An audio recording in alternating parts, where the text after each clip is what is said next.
അങ്ങനെ ഒരു സിറ്റുവേഷനിലാണ് ഇപ്പം മീരാസ് കിച്ചൺ എന്ന് പറഞ്ഞ ബ്രാൻഡിൽ നിന്ന് എനിക്ക് ഇറങ്ങേണ്ടി വന്നതും. അപ്പോൾ 2 തവണയും ഞാനൊരു 1.5 മണിക്കൂർ കരഞ്ഞ് നിലവിളിച്ച് കാല് പിടിച്ചു, എൻ്റെ കൂടെ തിരിച്ചു വാ. ഭയങ്കര സ്പീഡിൽ റിവേഴ്സ് എടുത്തിട്ട് അതിൻ്റെ മേലേക്ക് ഇടിച്ച് കയറ്റി. എൻ്റെ അടുത്ത് പറയാണ്, ചുമ്മാതല്ലടി നിൻ്റെ കൊച്ചിങ്ങനെ ആയിപ്പോയെന്ന്. ഒരു അമ്മയ്ക്കും ഒരിക്കലും കേൾക്കാൻ ആഗ്രഹിക്കാത്തൊരു സ്റ്റേറ്റ്മെൻ്റ് ആയിരുന്നത്. മന്ദബുദ്ധി, പൊട്ടൻ, എന്തൊക്കെ വേർഡാണ് വിളിച്ചുകൊണ്ട്. അതിന് എൻ്റെ കുട്ടി എന്ത് പഴച്ചു.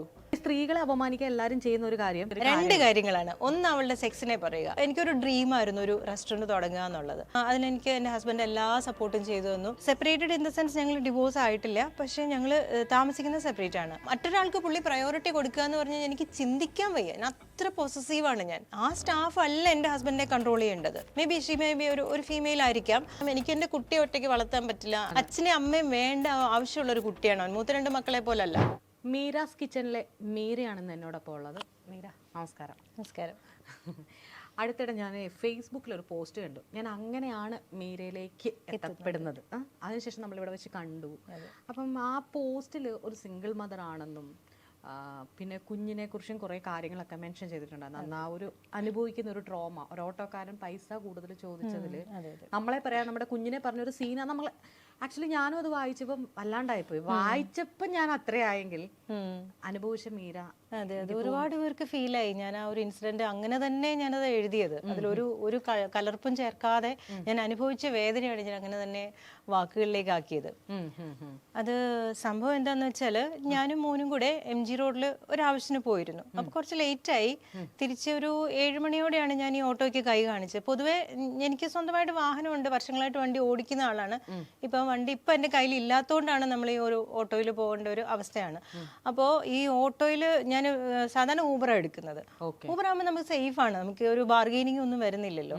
അപ്പൊ അന്ന് ആ ഒരു 7 മണിയായി. ഞാൻ ആ ഓട്ടോ കൈ കാണിച്ചു നിർത്തി കയറി കഴിഞ്ഞൊരു 10 അടി അങ്ങോട്ട് മുന്നോട്ട് പോയപ്പോൾ ഞാൻ പറഞ്ഞു, ചേട്ടാ എനിക്കൊരു ഷോപ്പിൽ ഒന്ന് പോകാൻ പറ്റുമോ, ഒന്ന് യൂ ടേൺ എടുത്താൽ മതി.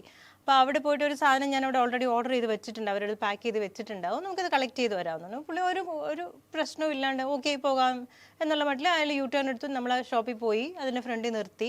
അപ്പോൾ ചെന്നപ്പോൾ അന്ന് ക്രിസ്മസിൻ്റെ തലേദിവസം ആയതുകൊണ്ട് ഒരു ചെറിയ തിരക്ക് കൂടുതലുണ്ടായിരുന്നു. അപ്പോൾ ഞാൻ അവരോട് ഇങ്ങനെ ചോദിച്ചു, നമ്മൾ പറഞ്ഞ ഐറ്റം എടുത്ത് വെച്ചോ എന്ന് ചോദിച്ചപ്പോൾ അവർ പറഞ്ഞു ഇല്ല മാഡം ഒന്ന് നിൽക്കുക, ഒരു 2 മിനിറ്റ് എടുത്തു. നമ്മൾ വേഗം പാക്ക് ചെയ്തു തന്നു. ഞാനൊരു 5-6 മിനിറ്റ് കൊണ്ട് ഓട്ടോയിൽ വന്ന് കയറി. ഞാൻ അതുവരെയും പ്രശ്നങ്ങളൊന്നുമില്ല. അപ്പോൾ എൻ്റെ മോൻ അവൻ കുറച്ച് ചാലഞ്ച്ഡ് ആണ്. അപ്പോൾ ആ മോൻ വണ്ടിയിലിരിക്കുമായിരുന്നു, 15 വയസ്സുണ്ട്. മോൻ എന്താണ്? മോന് ബൈ ബർത്തിൽ തന്നെ അവന് ഒരുപാട് ഉണ്ടായപ്പോൾ തന്നെ അവന് ഒത്തിരി ഡിഫക്റ്റുകൾ ഉണ്ടായിരുന്ന കുട്ടിയാണ്. അതായത് ബ്രെയിനിന് കുറച്ച് ഡാമേജ് സംഭവിച്ചു. അതുകൊണ്ട് തന്നെ അവൻ്റെ സ്പീച്ചും റൈറ്റിംഗ് ലേണിംഗ് എല്ലാം കുറച്ച് ബുദ്ധിമുട്ടുള്ള കുട്ടിയാണ്. അവൻ സംസാരിക്കുമെന്ന് ചോദിച്ചാൽ സംസാരിക്കും. അവൻ്റെതായിട്ടുള്ള ഒരു പ്രത്യേക രീതിയിലുള്ള ഒരു സംസാരമാണ്. പിന്നെ അവന് ലോകത്തുള്ള എല്ലാ കാര്യങ്ങളൊന്നും അറിഞ്ഞുകൂടാ. അവന് ഗെയിം കളിക്കാൻ അറിയാം, പിന്നെ സ്വന്തം കാര്യങ്ങളെല്ലാം ചെയ്യാൻ പറ്റുമെന്ന് ചോദിച്ചു കഴിഞ്ഞാൽ അങ്ങനെ മുഴുവൻ ചെയ്യാൻ പറ്റുന്ന ഒരു കുട്ടിയില്ല. ബട്ട് ഓട്ടിസ്റ്റിക് ഫീച്ചേഴ്സ് അങ്ങനെ വലുതായിട്ടില്ല. നമ്മൾ ഒരുപാട് ഡോക്ടേഴ്സിനെ നമ്മൾ കാണിച്ചു.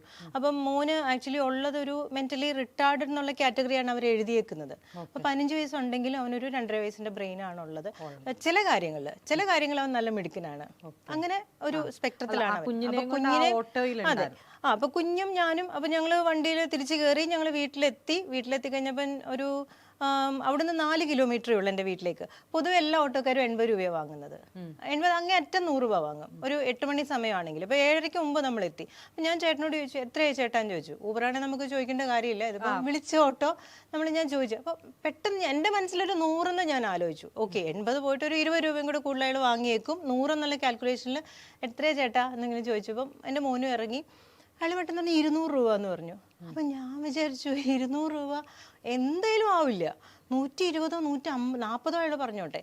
ഞാൻ പറഞ്ഞു അതെങ്ങനെ ചേട്ടാ 200 ആവുന്നേ, അത് എന്തൊരു റേറ്റാ ഈ ഒരു ടോണിൽ തന്നെ ഞാൻ ചോദിച്ചു. അപ്പോൾ അയാൾ പറഞ്ഞു ഇത്രയും നേരം അവിടെ വെയിറ്റ് ചെയ്തില്ലേന്ന് ചോദിച്ചു. ഞാൻ പറഞ്ഞു വെയിറ്റ് ചെയ്തതിന് 5 മിനിറ്റ് പോലും നമ്മൾ വെയിറ്റ് ചെയ്യേണ്ടി വന്നില്ലല്ലോ അവിടെ എന്ന് പറഞ്ഞു. അപ്പോൾ പറഞ്ഞു അതല്ല എന്ന് പറഞ്ഞിട്ട് അയാൾ ഒച്ചയെടുത്തു. ഞാൻ പറഞ്ഞു ചേട്ടാ ഒച്ചയെടുക്കണ്ട, ഞാൻ 80 രൂപയെ വിചാരിച്ചു, ഞാൻ 100 തരാമെന്ന് പറഞ്ഞു. 100-ലൊന്നും ഞാൻ ഇങ്ങോട്ട് വരില്ല. പിന്നെ അയാൾ വല്ലാണ്ട് റേസായി. അപ്പം ഞാൻ പറഞ്ഞു ചേട്ടാ എത്ര വന്നാലും ശരി 120 കൂടുതലാവില്ല, 40 രൂപ വെയിറ്റിംഗ് ചാർജ് ഞാൻ തന്നേക്കാം എന്ന് പറഞ്ഞു. അപ്പോഴേക്കും അയാൾ വീണ്ടും ഒച്ച കൂട്ടുകയാണ്. അപ്പം എൻ്റെ കുട്ടി വല്ലാണ്ട് ഈ സൗണ്ട് കേൾക്കുമ്പോൾ അയാളൊരു നല്ല സൈസുള്ള ഒരു മനുഷ്യനാണ്, ഒരുപാട് താടിയും നിറയെ മുടിയൊക്കെ ആയിട്ട്. അപ്പോൾ ഒരു കുഞ്ഞ് പേടിച്ചു പോയി. മോനിങ്ങനെ ആരെങ്കിലും ഒച്ച എടുക്കുന്നവന് ഇത്തിരി പേടിയാണ്. കാരണം ഞങ്ങൾ വീട്ടിൽ ആരും അവൻ്റെ നേരെ ഒച്ച എടുത്തിട്ടില്ല. അത്രയും ഒരു സോഫ്റ്റ് കിഡാണ് അവൻ. അവൻ്റെ എല്ലാ കാര്യങ്ങളും അവൻ ഭയങ്കര കാം ആൻഡ് ക്വയറ്റ് ആയിട്ടുള്ള ഒരു കുഞ്ഞാണ്. ആരോടും അവൻ അരഗൻ്റ് അല്ല. അവൻ്റെ ഒരു കാര്യത്തിനും അവൻ ഒച്ച എടുക്കേണ്ടി വന്നിട്ടില്ല. അപ്പം തന്നെ അതുപോലെ തന്നെ തിരിച്ച് ഞങ്ങൾക്ക് ആണെങ്കിലും അതെ, അവൻ്റെ 2 ചേട്ടന്മാരുണ്ട്. ഞങ്ങൾ പേരൻസ് ആണെങ്കിലും അതെ, ഇപ്പോൾ റിലേറ്റീവ്സ് ഫ്രണ്ട്സ് ആര് വന്നാലും കുഞ്ഞിനോട് ആരും അവൻ്റെ ജനിച്ച കാലം മുതൽ അവനോട് ആരും ദേഷ്യപ്പെട്ടിട്ടില്ല, അടിക്കേണ്ടി വന്നിട്ടില്ല. അങ്ങനത്തെ ഒരു കുഞ്ഞാണ്. അപ്പം ഇത് കണ്ടപ്പോൾ വല്ലാണ്ട് പാനിക്കായി പോയി. കുഞ്ഞാകെ അങ്ങോട്ട് കയറുന്നു, തിരിച്ചു വരുന്നു, വല്ലാണ്ടായി. അപ്പം ഞാൻ പറഞ്ഞു ചേട്ടാ ഞാൻ 120 തരാം എന്ന് പറഞ്ഞു. അപ്പോൾ അയാൾ ആർക്ക് വേണം നിങ്ങളുടെ പൈസ? അപ്പം ഞാൻ പറഞ്ഞു ചേട്ടാ 7:30 ആയുള്ളൂ, ചേട്ടൻ ഇനി ഓടാൻ സമയമുണ്ടല്ലോ, ഞാൻ ഒരാളുടെ കയ്യിൽ നിന്ന് 200 രൂപ വാങ്ങിയിട്ട് അതിലും നല്ല ചേട്ടൻ ഇനി ഓടി വാങ്ങുമല്ലേ എന്നുള്ള രീതിയിൽ ഞാൻ ചോദിച്ചു. ചേട്ടൻ ഇനി ഓട്ടം കിട്ടുമല്ലോ, സമയം ഇത്രയല്ലേ ആയുള്ളൂ, ഓക്കെ 8 മണി 10 മണി ആയെങ്കിൽ നമുക്കൊരു 150 രൂപ കൊടുക്കാമെന്ന് വിചാരിക്കാം. ഇത് അങ്ങനെയല്ല. അപ്പോൾ പുള്ളി വീണ്ടും മോശമായിട്ട് എന്നോട് സംസാരിക്കുകയാണ്. ഞാൻ വളരെ നോർമലായിട്ട് സംസാരിച്ചിട്ടും ഇയാൾ മോശമായിട്ട് ഒച്ച എടുക്കുക. അപ്പോൾ ഞാൻ വേഗം ഇത് സ്കാൻ ചെയ്തു, QR കോഡ് സ്കാൻ ചെയ്തിട്ട് ഞാൻ 120 ഇട്ടു എൻ്റെ മൊബൈലിൽ നിന്ന്, GPay ഇട്ടു. അപ്പം അങ്ങനെയാണ് ചെയ്തത്. അപ്പോഴേക്ക് ഇയാൾ പറഞ്ഞു നിങ്ങൾ എന്തിനാണ് ഈ 120 ഇട്ടത്, എനിക്കിത് പോരാ, അരി വാങ്ങാൻ തികയില്ല, പരിപ്പ് വാങ്ങാൻ തികയില്ല, എല്ലാത്തിനും വില കൂടുതൽ. പിന്നെ ശരി, നിങ്ങളുടെ കൂടെ നിങ്ങളിപ്പം ഞാനിവിടെ ഇത്രയും നേരം ഇവിടെ നിർത്തിയില്ലേ? ഞാൻ പറഞ്ഞു ചേട്ടനോ വണ്ടി ഓഫ് ചെയ്തിട്ടായിരുന്നില്ലേ, എന്തിനാ എന്നോട് തർക്കിക്കുന്നത്, ഞാൻ എന്തായാലും 120 തരാം എന്ന് പറഞ്ഞ് 120 ഇട്ടു. അപ്പോഴേക്ക് ഇയാൾ ഭയങ്കരമായിട്ട് ദേഷ്യപ്പെട്ടിട്ട് ഇയാൾ പെട്ടെന്ന് വണ്ടി അങ്ങോട്ട് മുന്നോട്ടെടുത്തപ്പോൾ ഞാൻ എൻ്റെ കിറ്റ് എടുത്ത് സാധനങ്ങൾ വാങ്ങി കിറ്റ് താഴെ വെച്ചിട്ടുണ്ടായിരുന്നു, അതിൻ്റെ മേലേക്ക് ഇടിച്ച് കയറ്റി. അപ്പോൾ അതെല്ലാം കൂടെ മറിഞ്ഞു വീണു. അപ്പോൾ കുഞ്ഞ് വീണ്ടും വല്ലാണ്ടായി ഇത് കണ്ടിട്ട്. ഞാൻ പിന്നെ അതെല്ലാം എടുത്ത് വെച്ചു എൻ്റെ ഫ്ലാറ്റിൻ്റെ ഫ്രണ്ടിലേക്ക് വെച്ചു. അപ്പോൾ ഇയാൾ വണ്ടി വേഗം റിവേഴ്സ് എടുക്കാനുള്ള പ്ലാനിൽ റിവേഴ്സ് അങ്ങോട്ട് എടുക്കുകയും ഭയങ്കര സ്പീഡിൽ റിവേഴ്സ് എടുത്തിട്ട് എൻ്റെ അടുത്ത് പറയുകയാണ്, ചുമ്മാതല്ലടി നിൻ്റെ കൊച്ചിങ്ങനെ ആയിപ്പോയെന്ന്. ഒരമ്മയ്ക്കും ഒരിക്കലും കേൾക്കാൻ ആഗ്രഹിക്കാത്തൊരു സ്റ്റേറ്റ്മെൻ്റ് ആയിരുന്നത്. കാരണം എൻ്റെ കുഞ്ഞൊന്നും ചെയ്തിട്ടില്ല ഈ ഒരു ഇൻസിഡൻറ്റിൽ. അവൻ ഇന്നസെൻ്റ് ആണ്. അവൻ്റെ ജനനം കൊണ്ടല്ല ഈ മനുഷ്യന് ഞാൻ 200 രൂപ ഞാൻ കൊടുത്തില്ല എന്നുള്ള പൈസ, ആ ഒരു തെറ്റാണ് ഇയാൾ കണ്ടുപിടിച്ചത്. അതാണ് അയാൾക്ക് എൻ്റെ നേരെയുള്ള അലിഗേഷൻ. അതിന് എൻ്റെ കുട്ടി എന്ത് പിഴച്ചു, ചുമ്മാ അതല്ലടി നിനക്ക് ഇങ്ങനെ ഒരു കൊച്ചുണ്ടായി പോയെന്ന് പറഞ്ഞു. അപ്പോൾ എനിക്ക് ഒന്നും പ്രതികരിക്കാൻ കിട്ടിയില്ല. ഒരു 10 സെക്കൻഡ് ഞാൻ മിണ്ടാണ്ടായിപ്പോയി. ഒന്ന് വീണ്ടും എടുത്തിട്ട് ഞാൻ അപ്പോഴേക്കാളും സ്പീഡിൽ റിവേഴ്സ് എടുക്കുക. അപ്പോൾ ഞാൻ പറഞ്ഞു ചേട്ടൻ്റെ വീട്ടിലും ഈ ലോകത്ത് ഏത് വീട്ടിലും ഇങ്ങനെ സംഭവിക്കാവുന്നേ ഉള്ളൂ. എൻ്റെ കുഞ്ഞ് എന്ത് തെറ്റ് ചെയ്തു, അവനെ എന്തിനാ നിങ്ങൾ പറഞ്ഞത്? ഞാൻ ഒച്ച എടുത്ത പോലും ഇല്ല, എനിക്ക് പെയിൻ കൊണ്ടാണ് ഞാൻ അത്രയും ചോദിച്ചത്. അപ്പം ഇയാൾ പറഞ്ഞു നിനക്കൊക്കെ ഇങ്ങനെയുള്ളതേ ഉണ്ടാവുള്ളടി എന്ന് കൂട്ടിച്ചേർത്തു.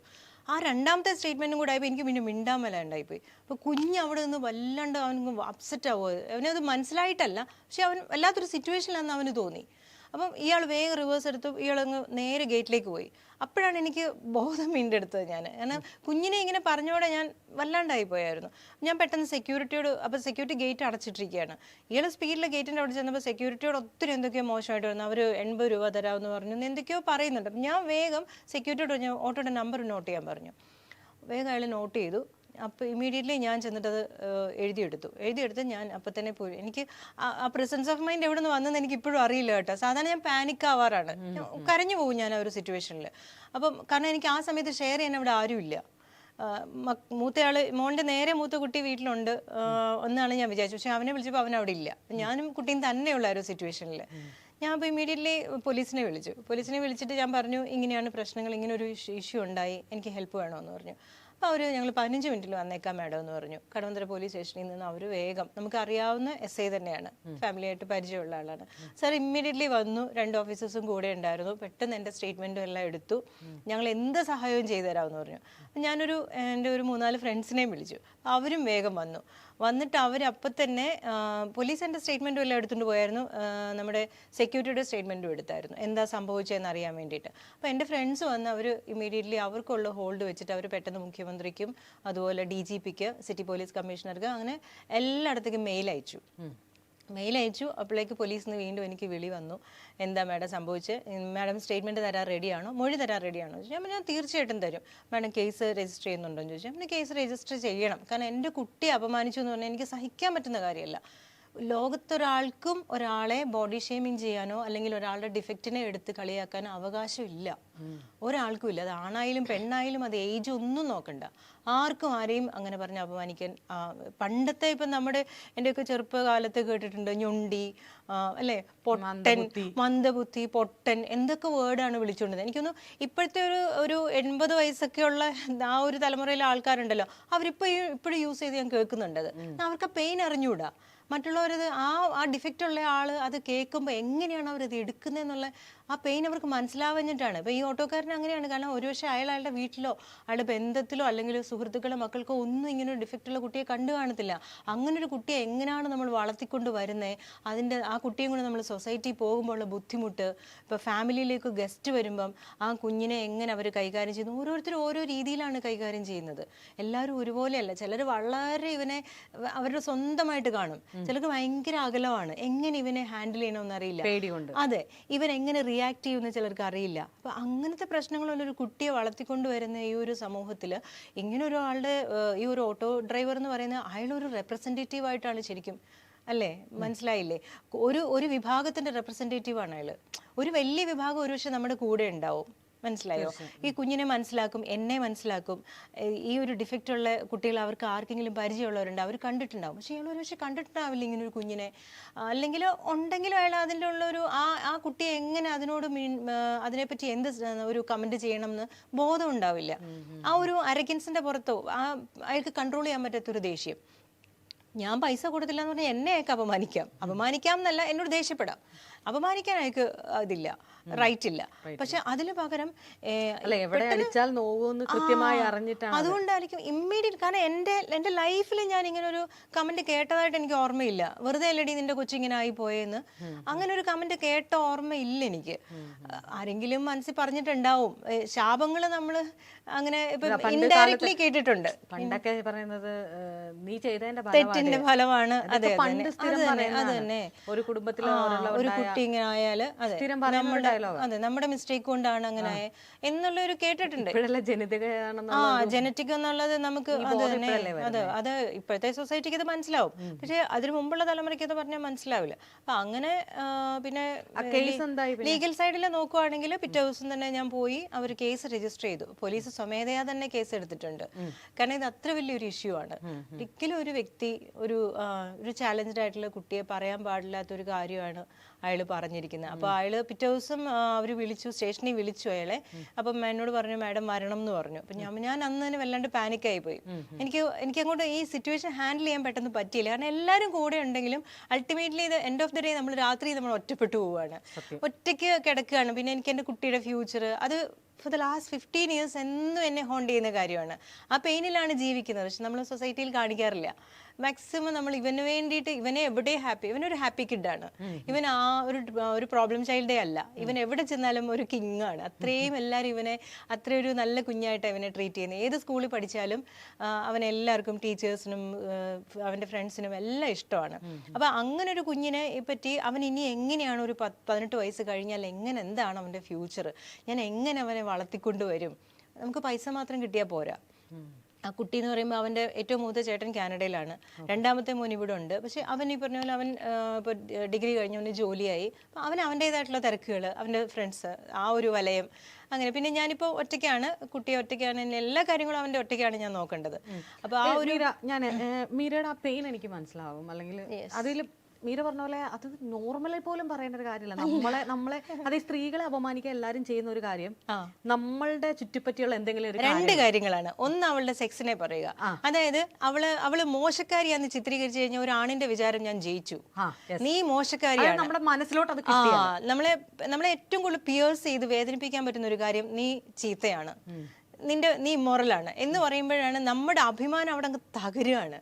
നമ്മൾ എത്ര നന്നായിട്ട് ജീവിക്കുന്നു എന്നുള്ളത് നമുക്ക് അറിയാവുള്ളൂ. ഒരു പക്ഷേ നമുക്ക് നല്ല സൗഹൃദങ്ങൾ കാണും, നമുക്ക് എല്ലാ സ്ത്രീകൾക്കും അതെ എല്ലാം ഉണ്ട്. പക്ഷെ അവരത് എങ്ങനെയാണ് ഹാൻഡിൽ ചെയ്യുന്നത് എന്നുള്ളത് മറ്റുള്ളവർക്ക് അറിയില്ല. നമ്മുടെ സൗഹൃദങ്ങൾ നമ്മൾ എത്രത്തോളം ഒരു ഡിവിനിറ്റി കൊടുക്കുന്നു, ഡിഗ്നിറ്റി കൊടുക്കുന്നു, അതറിയാണ്ട് നമുക്ക് സൗഹൃദങ്ങളുണ്ട്. അല്ലെങ്കിൽ നമുക്കതിനെ ഒരു പക്ഷേ ചിലപ്പം ചില സ്ത്രീകൾക്ക് റിലേഷൻഷിപ്പ് ഉണ്ടാവും. ഇതിനൊക്കെ ആളുകൾ കാണുന്നൊരു മാനമുണ്ട്.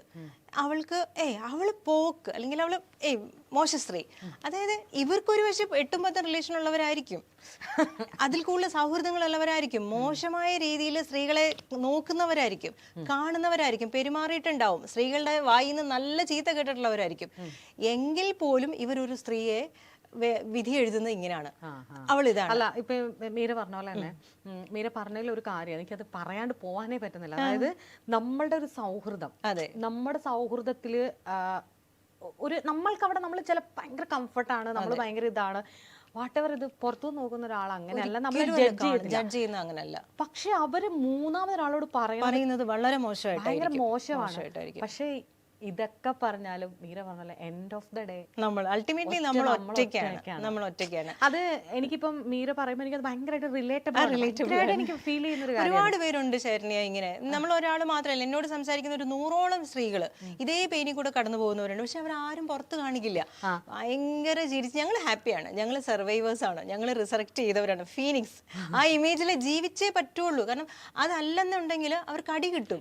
വൾണറബിൾ ആണെന്നുള്ളത് തോന്നിയാലുണ്ടല്ലോ അവരെ നശിപ്പിക്കാൻ ഇഷ്ടം പോലെ സ്ത്രീകളുണ്ട്, പുരുഷന്മാരും ഉണ്ടാവും. തീർച്ചയായും അതാണ് നമുക്ക് സ്ട്രോങ് ആയി നിന്നേ ഒക്കുള്ളൂ. ഞാൻ പോലും പലപ്പോഴും എന്റെ ഇന്റർവ്യൂസ്, ഇപ്പൊ തന്നെ കുഞ്ഞിന്റെ കാര്യം പറഞ്ഞപ്പോൾ എന്നെ കണ്ണൊക്കെ നിറഞ്ഞു, ഭയങ്കര പെട്ടെന്ന് എനിക്ക് ഫീൽ ചെയ്യും. നമ്മളൊരു പക്ഷേ നമുക്ക് ഈ പെയിൻ ഒക്കെ അറിയാവുന്നത് കൊണ്ടാവാവേ എങ്ങനെയൊക്കെയാണ് ഒരു സ്ത്രീ സർവൈവ് ചെയ്യുന്നത്, ഓരോ ദിവസം, ഓരോ സെക്കൻഡ്, ഓരോ നാഴിക, അത് ഭയങ്കര ഭയങ്കര ഇതാ. ഞാൻ ഇതിൽ നിന്ന് മാറിയിട്ട് മീരയോട് ഒരു കാര്യം ചെയ്യാം. മീര 200 രൂപ, നമ്മൾ ആ 200 രൂപ എന്ന് പറയുന്നത് മീരയെ സംബന്ധിച്ച്, അതെ, പണ്ടത്തെ മീരയായിരുന്നെങ്കിൽ 200 സിമ്പിൾ ആയിരുന്നു.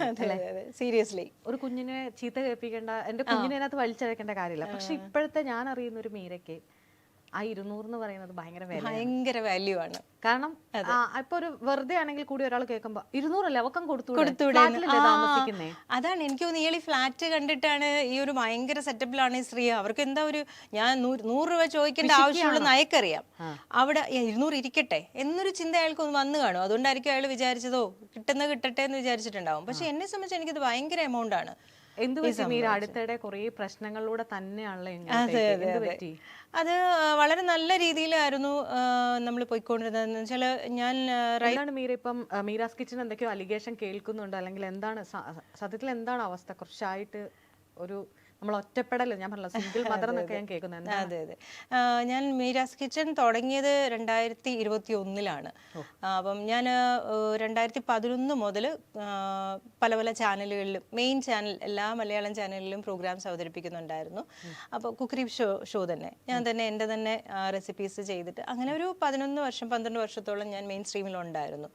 അപ്പം അതിൻ്റെ എനിക്കൊരു ഡ്രീമായിരുന്നു ഒരു റെസ്റ്റോറൻറ്റ് തുടങ്ങുക എന്നുള്ളത്. അപ്പം അതിനെനിക്ക് എൻ്റെ ഹസ്ബൻഡ് എല്ലാ സപ്പോർട്ടും ചെയ്തു തന്നു. പുള്ളിയാണ് എൻ്റെ ഡ്രീം കം ട്രൂ എന്നുള്ള ലെവലിലേക്ക് എത്തിച്ചത് പുള്ളി തന്നെയാണ്. അപ്പം എന്നോട് പറഞ്ഞു, നമുക്ക് കോവിഡിൻ്റെ ആ ഒരു വർഷം 20-ൽ നമ്മൾ സ്റ്റാർട്ട് ചെയ്യാമെന്ന് വിചാരിച്ചു.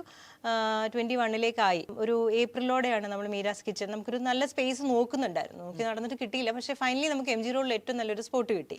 അവിടെ നമ്മൾ മീരാസ് കിച്ചൺ ഒരു 3600 സ്ക്വയർ ഫീറ്റിൽ ഒരു ടെറസ് ആയിരുന്നു, അത് കൺവേർട്ട് ചെയ്ത് ഹസ്ബൻഡ് എല്ലാ സപ്പോർട്ടോടെയും അത് ചെയ്തു തന്നു. അപ്പം ഞാൻ അവിടെ പോകുന്നുണ്ടായിരുന്നു റെഗുലറായിട്ട്. നമുക്ക് നല്ല സ്റ്റാഫ് ഉണ്ടായിരുന്നു, നല്ല രീതിയിൽ. അതായത് ആദ്യം കോവിഡിന്റെ ആ സിറ്റുവേഷനിൽ നമുക്ക് പൊതിച്ചോറായിരുന്നു നമ്മൾ സ്റ്റാർട്ട് ചെയ്തത്. അത് ഭയങ്കര വലിയൊരു ഹിറ്റായി. കാരണം ആ സമയത്ത് MG റോഡിൽ വേറെ ഹോട്ടൽസ് ഉണ്ടെങ്കിലും ഇത്രയും സൂപ്പർ ഹിറ്റായ വേറെ ഒരു ഹോട്ടലും ഉണ്ടായിരുന്നില്ല. എസ്പെഷ്യലി അതിന്റെ ആ ലൊക്കേഷൻ ഭയങ്കര ഞങ്ങൾക്ക് വലിയ ബ്ലെസ്സിങ് ആയിരുന്നു. ഒരു പ്രൈം ലൊക്കേഷൻ ആയിരുന്നു. കച്ചേരിപ്പടിയിൽ നിന്ന് കയറിയ ആദ്യമുള്ള ഹോട്ടൽ നമ്മുടെ ആയിരുന്നു. അപ്പൊ നല്ല ക്രൗഡും ഉണ്ടായിരുന്നു. അപ്പൊ പൊതിച്ചോറ് സ്റ്റാർട്ട് ചെയ്തതിന് ശേഷം ഞങ്ങൾ കഞ്ഞി ഇൻട്രൊഡ്യൂസ് ചെയ്തു. ഒരുപാട് ആൾ അതിന് വന്നായിരുന്നു. കഞ്ഞി വലിയൊരു നൊസ്റ്റാൾജി ആണല്ലോ. അപ്പൊ യൂട്യൂബിലൊക്കെ അടിച്ച് ആദ്യം മീരാസ് കിച്ചണിന് വരുമായിരുന്നു. അങ്ങനെ വന്നു. അതിനുശേഷം പിന്നെ ഞങ്ങൾ ചട്ടിച്ചോറ് സ്റ്റാർട്ട് ചെയ്തു. ആദ്യമായിട്ട് MG റോഡിൽ ചട്ടിച്ചോറ് സ്റ്റാർട്ട് ചെയ്തു. അതിനുശേഷം ബാക്കി എല്ലാ റെസ്റ്റോറൻറ്റിലും തുടങ്ങി കേട്ടോ. അങ്ങനെ നല്ല സൂപ്പർ ഹിറ്റായി വരുന്ന ഒരു സമയമായിരുന്നു. പക്ഷെ ഞങ്ങൾ തമ്മിൽ സ്റ്റാഫ് മാനേജ്മെന്റിന്റെ കാര്യത്തിൽ, ഫിനാൻഷ്യൽ ഡീലിങ്സിന്റെ കാര്യത്തിലൊക്കെ ചെറിയൊരു ഡിസ്പ്യൂട്ട് ഇടയ്ക്കിടയ്ക്ക് ഉണ്ടാവാറുണ്ട്. വീണ്ടും ഓക്കെ ആവാറുണ്ട്. അങ്ങനെ ഒരു പാച്ചപ്പ് ചെയ്തും അങ്ങനെ ആ ഒരു രീതിയിൽ പോയിക്കൊണ്ടിരുന്നതാണ്. പക്ഷെ ഫൈനലി ഞങ്ങൾ തമ്മിൽ ഞങ്ങൾക്ക് ഒട്ടും സോർട്ട് ഔട്ട് ചെയ്യാൻ പറ്റാത്ത ചില കാര്യങ്ങളിലേക്ക് വന്നു, റെസ്റ്റോറൻറ്റിൻ്റെ ചില കാര്യങ്ങൾ. അപ്പം അതിനുശേഷം എനിക്ക് അവിടെ കയറാൻ പറ്റാത്തൊരവസ്ഥയായി. പിന്നെ കുറച്ച് ലീഗൽ ഇഷ്യൂസ് ഉണ്ടായി. അപ്പം ഞാൻ പിന്നെ വീട്ടിൽ തന്നെ ഇരിക്കേണ്ട ഒരു അവസ്ഥയായി. അപ്പം ഞാനും തമ്മിലുള്ള ഒരു പേഴ്സണൽ ഇഷ്യൂ വന്നപ്പോൾ ആള് മാറി താമസിച്ചു. അപ്പോൾ അങ്ങനെ അവിടുത്തെ കുറച്ച് സ്റ്റാഫൊക്കെ അതിനെ എന്നെ സപ്പോർട്ട് ചെയ്യുന്നവർ ധാരാളം പേരുണ്ട്. പക്ഷെ ആള് സ്വന്തമായിട്ട് എനിക്കത് പറ്റും, എനിക്ക് ഇഷ്ടമുള്ള സ്റ്റാഫിനെ ചേർത്തിട്ട് ഞാനിത് മുന്നോട്ട് കൊണ്ടുപോകും, ഇനി നിൻ്റെ ആവശ്യമില്ല എന്ന് അതായത് ഇപ്പോൾ ഞാൻ ലീഗലി അപ്രോച്ച് ചെയ്തത് ഇപ്പോൾ കോടതിയിലുമായി അതുപോലെ പോലീസ് സ്റ്റേഷനിലും ഒക്കെ നമ്മൾ ആ ഒരു കാര്യം കൊണ്ടുപോകേണ്ടി വന്നു. അത് ഇഷ്ടത്തോടെ അല്ല, എനിക്ക് വേറെ നിവൃത്തിയില്ലാത്തൊരവസ്ഥയിൽ ഞാൻ അങ്ങനെ ചെയ്തു പോയതാണ്. എന്നെ സംബന്ധിച്ച് എന്നും എൻ്റെ മക്കൾക്ക് വേണ്ടിയിട്ട് ആ ഒരു ഫാമിലി എത്രയും നല്ല ഇതായിട്ട് കൊണ്ടുപോകണമെന്ന് തന്നെയായിരുന്നു ആഗ്രഹം. കാരണം ഞങ്ങളുടെ ലവ് മാരേജ് ആയിരുന്നു, ഇന്റർകാസ്റ്റ് മാരേജ് ആണ്.